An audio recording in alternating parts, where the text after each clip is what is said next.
Hello, my name is Dr. William Hudson, and I'm the Illinois District Governor of NATS and this year's chair of our Central Region NATS Conference. Welcome to Dr. Katherine Petersen's lecture recital, Cosmopolitanism Continued. Soprano Katherine Petersen specializes in the performance of 21st century music for voice and saxophone, as well as Russian art song. Her doctoral dissertation, Russian Repertoire, Developmental Perspectives, investigates the paucity of Russian song repertoire in the American Voice Studio and Recital Hall. Katherine performs regularly with Folks Operetta, the Gilbert and Sullivan Opera Company, Chicago Opera Theater, and Transgressive Theater Opera. Katherine is the Director of Auditions for the Chicago chapter of NATS and Assistant Professor of Voice at Northeastern Illinois University, where she teaches applied voice, diction, voice pedagogy, and song literature. Enjoy. Welcome to Cosmopolitanism Continued, the second chapter in my investigation as to how nationalism and anti-cosmopolitan sentiments affected the development of art song in Russia. My 2020 presentation, Condemned Cosmopolitanism, began by exploring the birth of Russia's art song tradition. Historic evidence demonstrates that many of civilization's greatest advancements were established during periods of increased cosmopolitanism, when people, ideas, and artistic creations are shared openly between cultures and nations. The cultivation of Russia's cosmopolitan age began with the reign of Peter the Great, followed by Empress Elizabeth, Catherine the Great, and finally Tsar Nicholas I. During this approximately 170-year period, the royal courts placed premium value on all aspects of European culture, adopting the clothing, language, arts, and especially the music of their neighbors to the west. Empress Elizabeth was partial to Italian opera, while Catherine, on the other hand, favored the French tradition. Its approach to music and language had the largest effect on the birth and development of Russian art song. In Condemned Cosmopolitanism, I discussed how Glinka, known as the father of Russian music, was in fact a largely cosmopolitan composer whose compositional periods correspond with his studies and trips abroad. His vocal music is recognized for its lyrical Italianate melodies and convincing impersonations of accompanimental figures made famous by composers in the Italian bel canto style. Moreover, influence from the French Mélodie and its strict commitment to declamation and conservancy of text was overtly influential on generations of Russian composers. In fact, the French genre and compositional style was so prominent that it inspired the title of the Russian genre, the Romance, after the French Romance. The War of 1812 brought the country together under a robust sense of narodnost, which is Russia's version of nationalism, promoting the celebration and appreciation of Russian culture and history, as well as Russian cultural identity and unity. This period also saw Russia's leading composers fractured in their approaches to enhancing Russia's musical notoriety at home and abroad. Mili Balakirev and his mighty handful, also known as the Moguchoye Kuchka, did their best to essentially cancel all European influence on Russian music, firmly believing that the answer to developing Russia's music tradition lie within folk song traditions and a reverence to language and poetry. Anton Rubinstein stood in opposition as the leader of the conservative movement in Russia's classical music development. He was passionate about enhancing Russia's musical notoriety at home and abroad, but he felt as though the most effective route was through structured education based on the pedagogical models of the European conservatories. He displayed great national pride through the promotion, patronage, and programming of works by native Russian composers, but remained openly inclined to lean on his cosmopolitan compositional tendencies.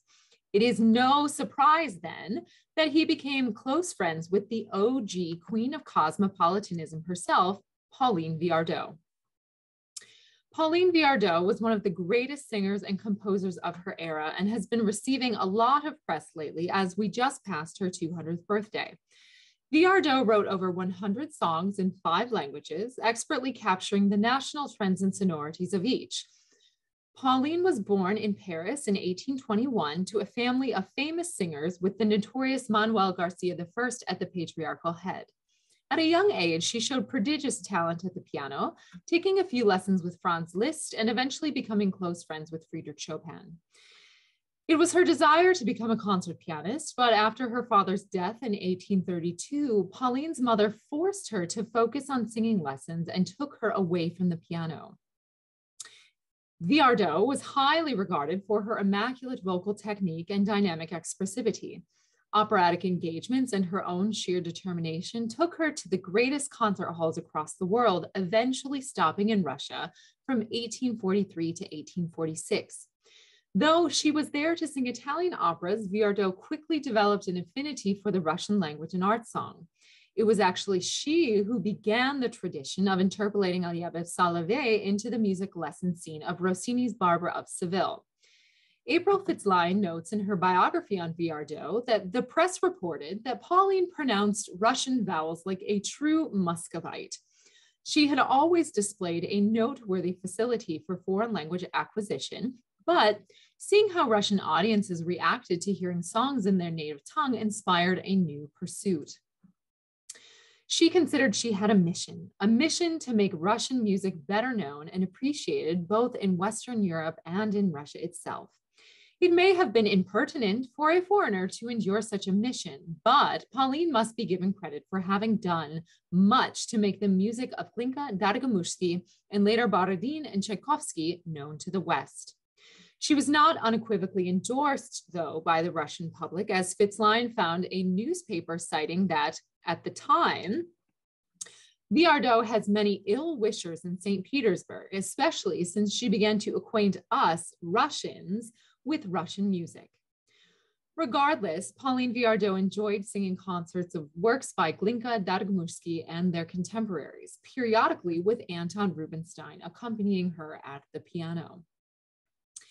It is difficult to mention Viardot's songs in Russian without acknowledging the influence of poet Igor Turgenev.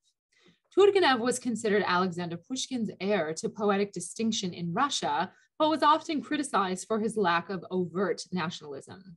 Turgenev's friends and even the media raised many indictments against Viardot, claiming that she was purposefully intoxicating the poet to distract his fervor and national loyalty. Turgenev did indeed spend a substantial amount of time with the Viardots, initially serving as Pauline's Russian tutor and friend, but considerable evidence suggests that the two also developed a lifelong love affair. His participation was integral to the dissemination of Viardot's art songs, as he helped her choose Russian poetry to set to song, helped her translate her non-Russian songs so they could be published and enjoyed by a Russian audience, and assisted with the translation of her Russian songs to Western European languages for publication and distribution. The excerpts that you are going to hear today perfectly illustrate Viardot's personal compositional style and how she blended this into convincingly authentic Russian art song. As I mentioned last year in my presentation on condemned cosmopolitanism, the most critical elements of Russian music were established by the treatises and practices of the Moguchoya Kuchka. An emphasis was placed on innovation in harmony, use of modality, use of the flat sixth scale degree, and connections to folk song traditions and sonorities. You can hear how Viardot incorporates all of these elements within her own signature compositional style that exemplifies virtuosic writing for both the voice and piano, sensitivity to text and emotional content, and a harmonic restlessness that migrates between distantly related keys via pivot tones and compact modulations. Before playing the Viardot set, I wanted to bring one melodic Easter egg to your attention that caught my ear as I was first listening to this repertoire. When playing through the accompaniment to the third piece in this set, or the second piece for us today, I couldn't figure out why it was so familiar.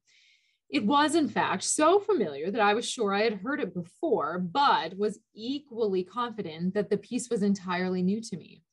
It dawned on me a couple months later when I was assigning repertoire to one of my baritones and gave him one of my favorite pieces by Alexander Alyabev, who is considered the grandfather of Russian art song. So on the left, you see a little snippet of the score from Alyabev's Kabak, and on the right, you can see a little snippet of Viardot's Achivoskaji. And so I'm going to play a little comparison here.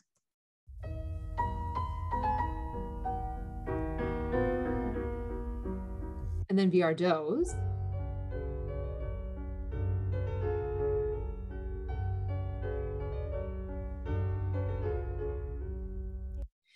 So you can hear that they're not exactly the same, but it definitely made me wonder whether she based this thematic material on Alyabev's piece, or if they both based their themes off the same Russian folk tune. So I will let you know if I ever find out. Another quick note on the music for today. This was supposed to be a pre-recorded lecture recital, and Sarah Jenks and I had the pleasure of performing and recording these pieces a couple weeks ago. But as you know, Murphy's Law goes with the pandemic, I was betrayed by my technology and the files were corrupted. So instead, you will have the treat of listening to some fabulous recordings by native speakers and some especially fun retro videos later. If you're in the greater Chicago area, I would invite you to join me for a live performance of these pieces at my faculty recital at NEIU on November 10th at 7:30. And so I'm going to switch gears here a little bit. I'm going to share a different screen, and I'm actually going to share the scores with you so you can follow along as we listen. The recordings that I'm going to play for you are available on Spotify and YouTube, and this is soprano Ina Koncheva.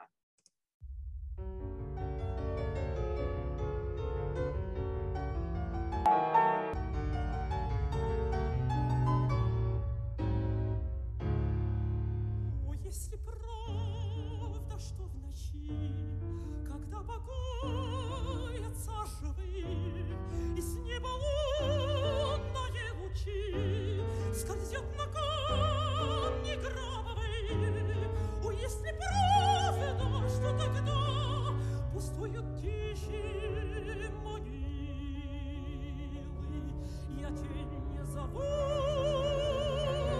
я тень не зову.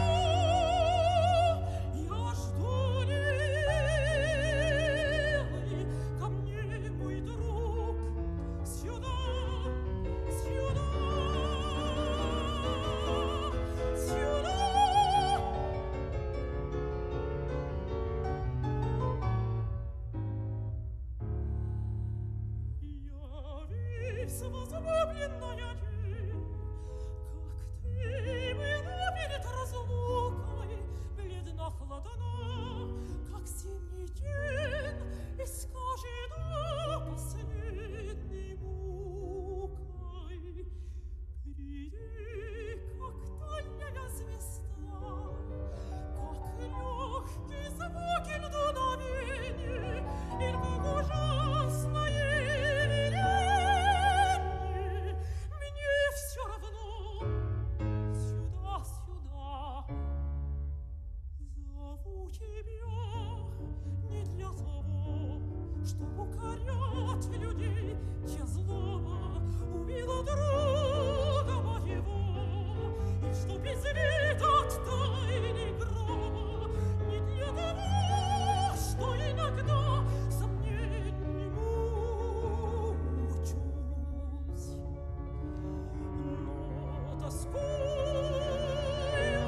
Хочу сказать, что все люблю я, что все я твой.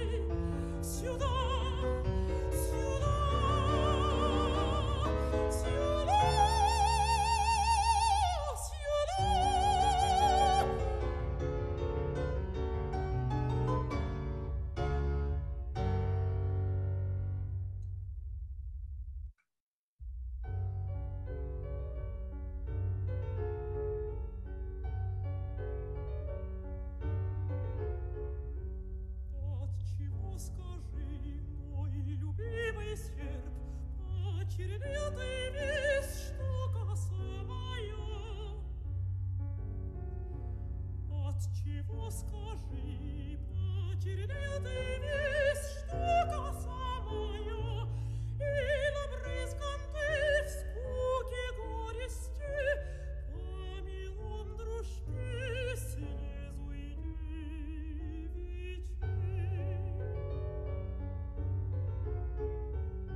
Грозный муж, режь меня, жги меня, я твердо не боюсь ни ножа, ни огня, ненавижу тебя, презираю тебя, я другого люблю, умираю, любя. Он свежее весной, ярче летнего дня, как он молод и смел, как он любит меня, как он молод и смел, как он любит меня, как ласкала его я в ночной тишине, как ласкала его я в ночной тишине, как смеялись тогда мы твои селени.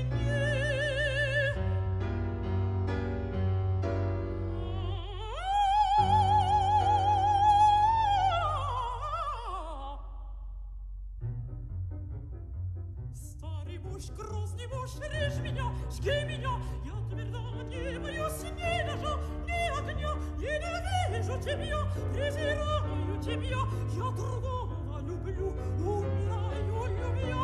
Старый муж, грозный муж, режь меня, жги меня, я твердо не боюсь ни ножа,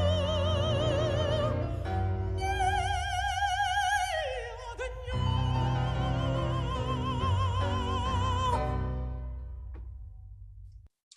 Such fun pieces. I could, that whole album is fabulous. It also has Viardot's arrangements of Chopin's mazurkas for voice. But moving on to Sergei Prokofiev, who I am designating for the sake of this presentation a cosmopolitan connoisseur. He was born in 1891 in a remote section of the Russian Empire that is now recognized as part of Ukraine. Music was a meaningful part of his mother's life, and she provided his introductory piano lessons, and he displayed a prodigious talent.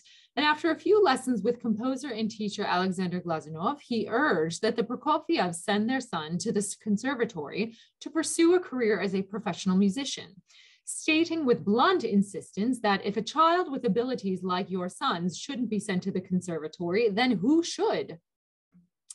Throughout his life, Prokofiev kept routine journals and habitual correspondences with his mother and close friends, providing considerable insight as to how the revolutionary efforts in the country affected him early on in life. And the answer is actually minimally.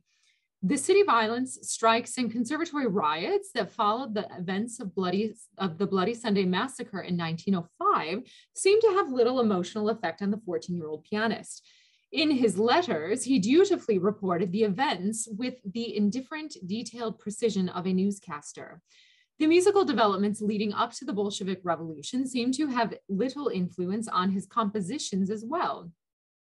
As David Nice poses in his biography on Prokofiev, how could it have happened that he did not hear the true music of the revolution, that his works bear no trace even of the fiery rhythms of the revolutionary songs which filled the air of the Russian cities at the time?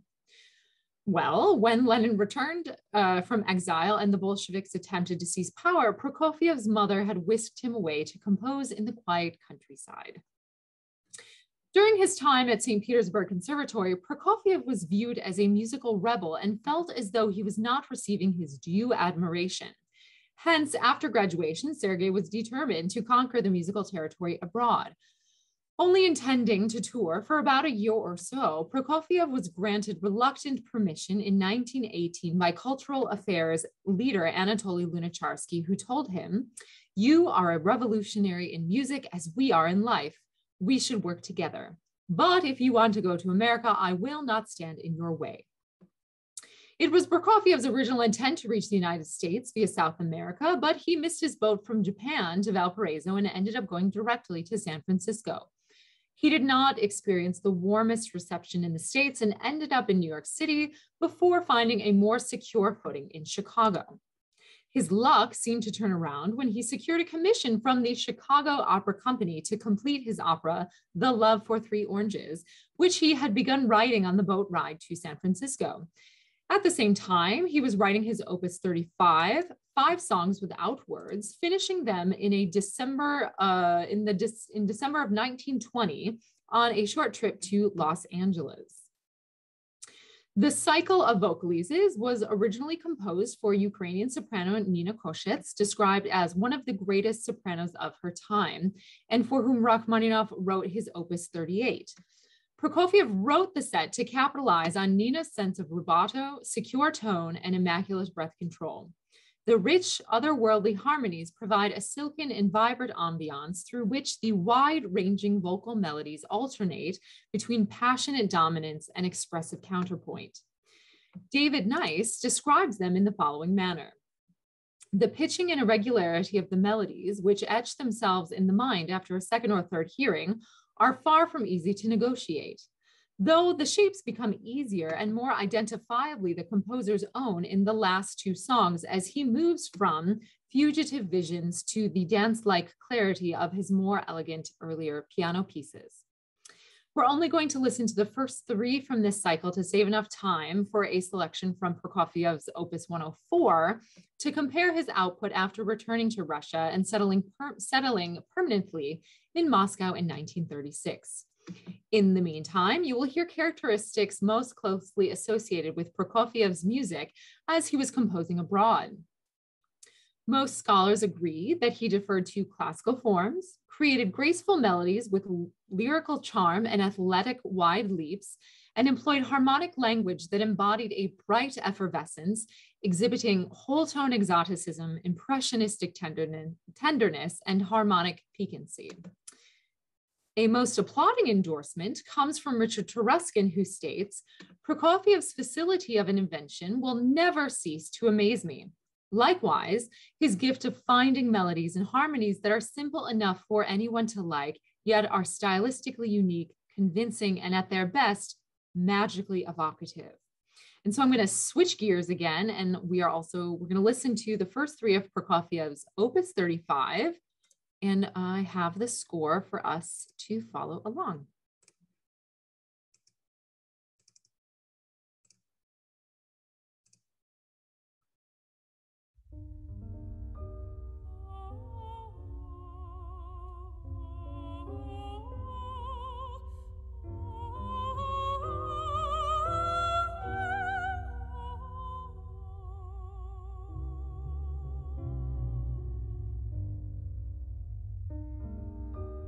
Oh,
I certainly agree with Richard Turuskin that these pieces are magically evocative. So we're going to keep moving though. All right, so while Prokofiev was abroad, his homeland was experiencing major political, social, and economic upheaval. The 1917 revolutionary overthrow of the Russian monarchy heaved the country into civil war through 1923, and tensions were high as Russia was also trying desperately to avoid embarrassing defeats in World War I. The Bolshevik Party was finally able to establish the Soviet Union in 1923, but Lenin knew that restructuring the country could not be achieved solely through economic and political means. He would have to conduct a campaign of hearts and minds through the implementation of unified cultural ideals. As Amy Nelson explains in her book, Music for the Revolution, although they knew it would take time, the Bolsheviks firmly believed that the liberating potential of the revolution would only be achieved with the evolution of a new level of consciousness that involved changes in everything from morality, hygiene, and forms of personal address to education, the use of technology, and new modes of artistic expression. She goes on to clarify that the new leadership well understood that music's influence on the emotions made it a powerful mobilizing device. Songs had been valuable allies in the revolutionary movement. They should come to serve as powerful weapons in the class struggle and become important tools of the proletariat in building communism. By properly influencing people's emotions, it should strengthen elements of proletarian ideology in the masses. Lenin famously declared that arts and culture should arise from the masses, but he and his comrades also believed that the working class was still underdeveloped and backward and needed to be educated before a genuinely proletarian culture could emerge. In order to aid in the development of the proletarian culture, the government established the Commissar of Enlightenment, also is referred to as Narkompros, and funded an array of programs that offered musicians, writers, and artists employment and the opportunity to continue pre-revolutionary activities, albeit under radically different circumstances. The goal of the revolutionary project was, of course, a complete rupture from the past, casting off all things resembling pre-revolutionary tastes or expectations so that the country could move forward with a new, more democratic utopia. To guide the Soviet Union toward the development of a healthy democratic art, Anatoly Lunacharsky constructed a system of aesthetics that led to the establishment of socialist realism. Socialist realism was based on the idea that if art was grounded in reality and promoted the goal of strengthening the communist regime, it would clearly unify the Soviet Union and make it a better place. Problems arose, however, when art reflected actual states of poverty and destitution rather than what government officials wanted the country to become. Socialist realist art that was sanctioned and approved by the censors was far less realistic or representative, and in fact, glorified the present and should more accurately be titled socialist idealism, forcing an atmosphere of toxic optimism and positivity. Advisory bodies like the Russian Association of Proletarian Musicians, the RAPM, and the Organization of Revolutionary Composers, ORK, also played a formative role in defining what socialist realist music should be, or rather, at least what it should not be. They ran a vehement campaign against rootless cosmopolitanism, but definitions and expectations for what was allowed were ambiguous and constantly evolving. So most concerns stemmed from a widespread frustration over the lack of a unified artistic policy. Music in particular presented major challenges for censors because unless there were lyrics, it was difficult to identify exactly what the content was and what the composer's intent was. As Nelson explains, as with the coming of the Messiah, no one could predict where or in what form this music would appear, but everyone felt sure they would recognize it when it did. Across the aesthetic and political spectrum, critics equated the spirit of the revolution with large-scale works. To convey revolutionary pathos, music required monumentalnost, the realization of a deep-seated longing for great monumental art that was strong-willed, dynamic, and easily comprehended, and sounded bold, clear, with clear rhythms and simple, natural expression of melodic line. The Soviet Union was to be a socialist haven of democratic equality, so anything that did not serve the aims of the party and the people, or at least what the party wanted to impose on the people, was to be extinguished. This created major problems for classical musicians, composers, and anyone involved in the conservatory-style education system that encouraged the elitism and the bourgeois image of an individualist creating art for art's sake. And this is formalism that's going to come up quite a bit with the Zhdanovщина. Instead, the governing bodies repeatedly insisted that musical activities were not merely entertainment or a means of relaxation for tired workers. Rather, the objective of musical work was to prepare politically conscious citizens to overcome bourgeois musical tastes as well as bourgeois ideology. Music was to awaken collective feelings, glorify the heroism of the working class, and help emancipate workers from the grip of religion and other vices. Grievously, more cosmopolitan and experimental composers like Prokofiev, Shostakovich, and many others were frequently accused of formalist tendencies, writing music that was criticized for being decadent and counter-revolutionary. They were forced to navigate the undulating restrictions and demands for art reflecting socialist realism, compromising their artistic endeavors to avoid condemnation. It's difficult to know exactly why Prokofiev chose to return to Russia during a period of time when artists and composers faced such an unpredictable future. A few authors suggest that it was as simple as a yearning for his homeland. He had only intended to leave for a year, but ended up abroad for almost a decade. Others suggest that it was a need for recognition. He was the #2 composer in Europe after Stravinsky, the #2 composer in America after Rachmaninoff, and the Commissar of Enlightenment led him to believe that he would be exempt from political pressure if he were to return home, free to compose his best works for the world's best working class. Unfortunately, that was not true, and even worse was that he remained the #2 composer in Russia after Shostakovich. Taruskin goes on to explain that his music, despite assurances from Lunacharsky, was severely watchdogged and during his last 5 years mostly banned from performance. He wrote potboilers to celebrate revolutionary anniversaries and Stalin birthdays, but they have tarnished his reputation. Prokofiev and a handful of other composers were publicly denounced in the 1948 Zhdanov Doctrine for the subjectivism and intentional complexity of their musical language and for their disposition to formalist tricks that are alien to the aesthetic outlook of the Soviet people. The following excerpt from Prokofiev's Opus 104 illustrates one of his attempts to compose in a simpler style that was more consistent with socialist realism. But still, the standard accusation of formalism was leveled at Prokofiev's folk song arrangements because he treated folk melodies as if they were his own. And we also have a score for this one.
So you can still hear Prokofiev in there, but it is quite a different compositional voice.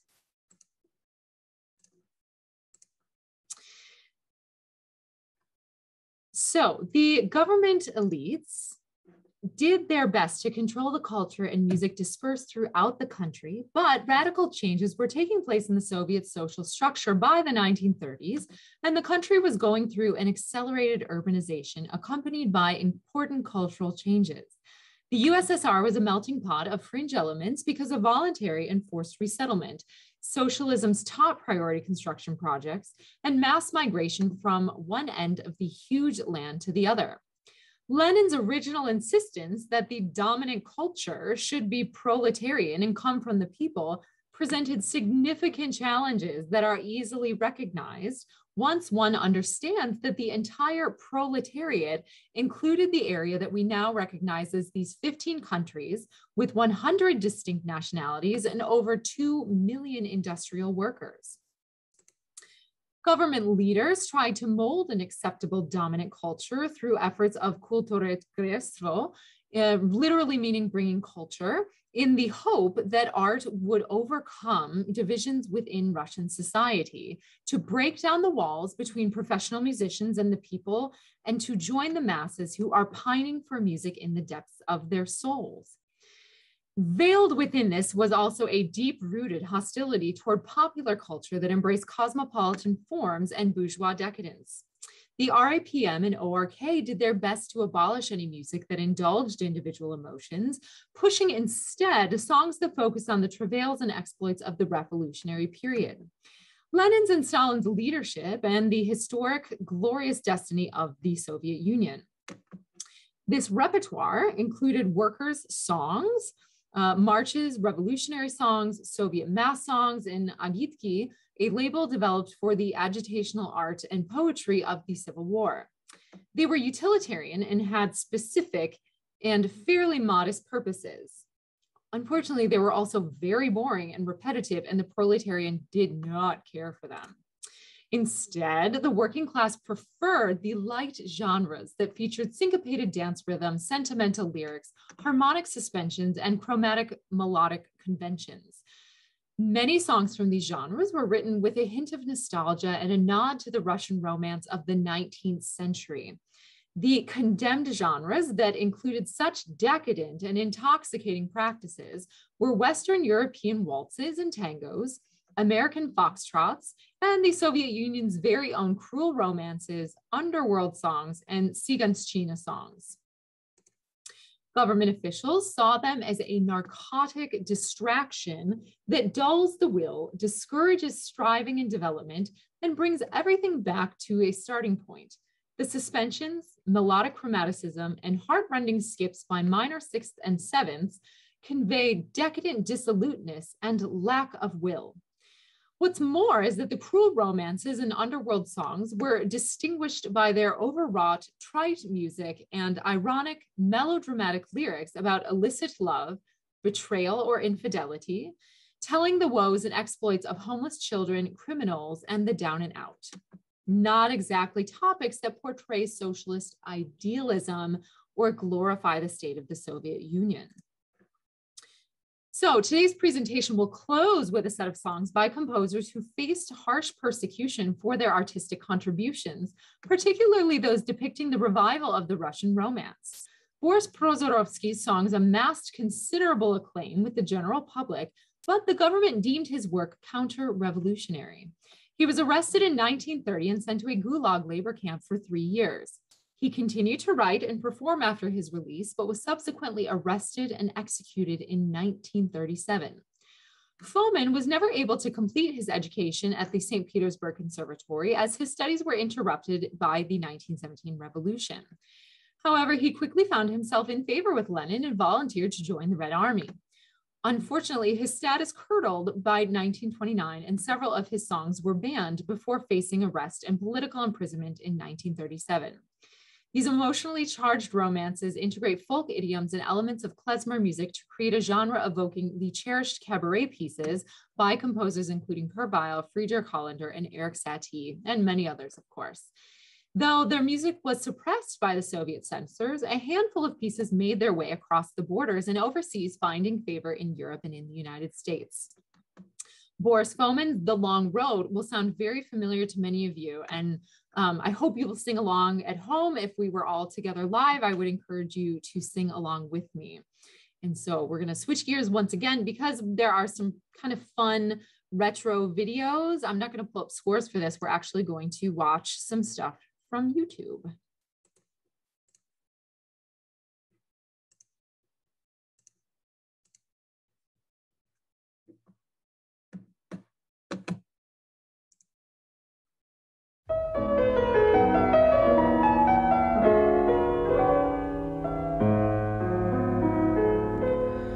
Ты этого хотел, считая всю ошибкой. Ты первый мне сказал, нам разойтись пора. Я встретил разрыв спокойною улыбкой, но плакала потом о прошлом до утра. И вот мы разошлись совсем чужие. Нет ожидания встреч, и жизнь мне нелегка. Осталось твой портрет и письма дорогие, где проза кажется мелодией стиха. Остался целый мир, где все напоминает мне о тебе, о нас, о счастье было. Так книгу старую отрадного зятя бывает, и над излюбленным задуматься стихом. Так не зови меня, к былому нет возврата, разлуки ураган между нами пролетят. Любовь не умерла, любовь была когда-то совсем чужие мы. Ты этого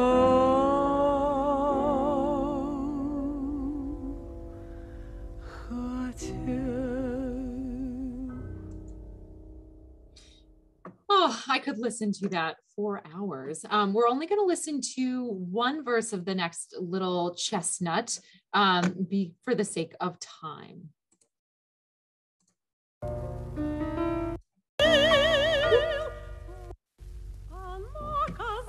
Ooh, let's get the piano intro.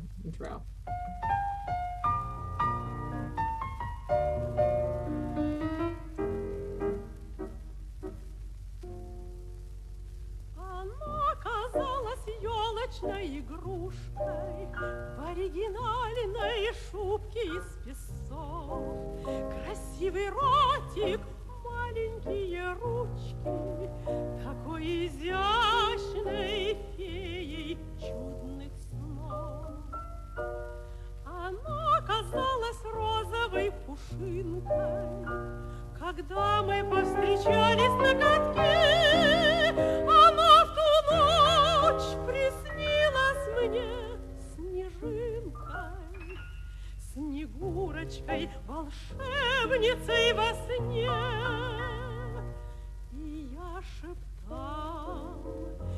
любил, о любви ее молил.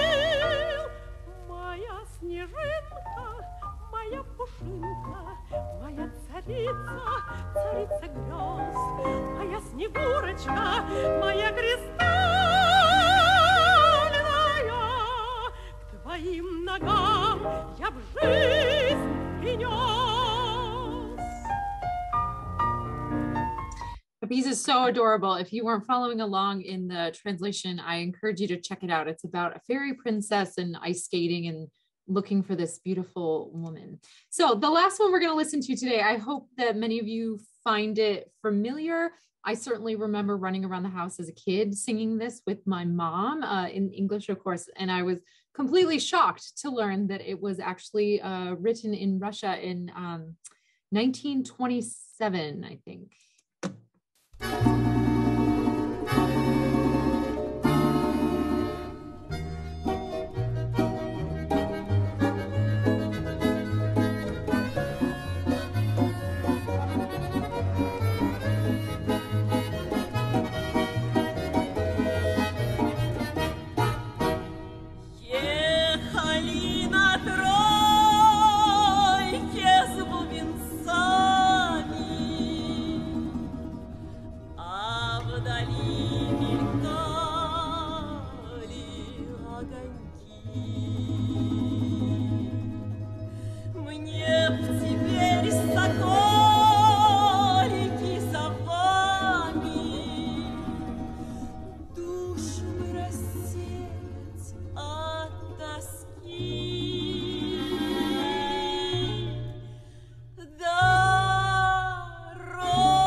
So leave us with a little bit of a dance party there, but I just want to say thanks again to CR Nats for allowing me to share my passion of Russian art song with all of you, and thank you for joining me today. And again, I'll say it again this year. I look forward to seeing you all live and in person at some point very, very soon. Stay healthy and stay well.